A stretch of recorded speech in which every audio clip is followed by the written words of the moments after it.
Hindi pwedeng basta na lang siya papasok doon sa bansa na yon. Ano ba ang sinasabi ng prosecutor? Kung nakikita nyo, kumontra sila sa interim release. Sabi nila, hindi pwede yan kasi ang dami niyang kaibigan sa buong mundo. Ang laki ng network ng supporters niya.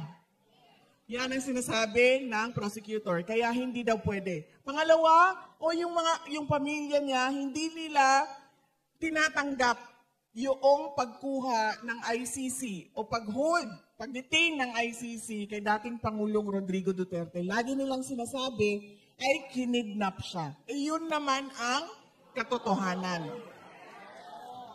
Nakita niyo yun sa opening statement ng abogado ni dating Pangulong Rodrigo Duterte, si E.S. Medialdea.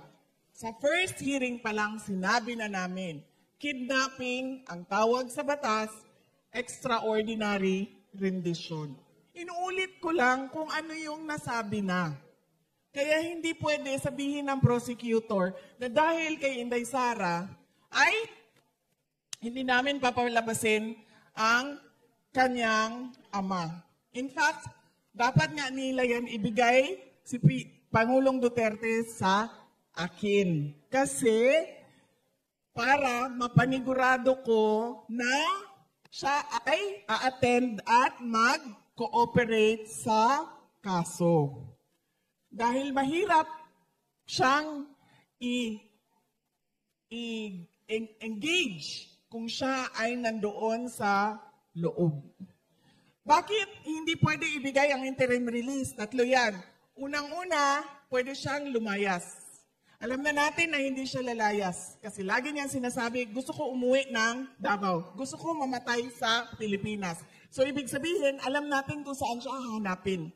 Hindi yan pupunta ng Africa, ng Antarctica, ng West Philippine Sea. Pupunta yan ng Davao. Magpapalibing yan sa Davao.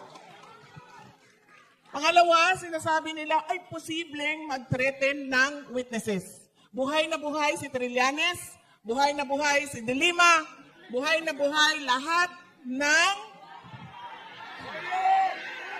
Oy, ma'am! Buhay na buhay lahat ng buhaya. Sandali. Sinasabi ko sa inyo, hindi na bukas. Dahil bukas sa Davao City ay meron kaming lechon na buhaya.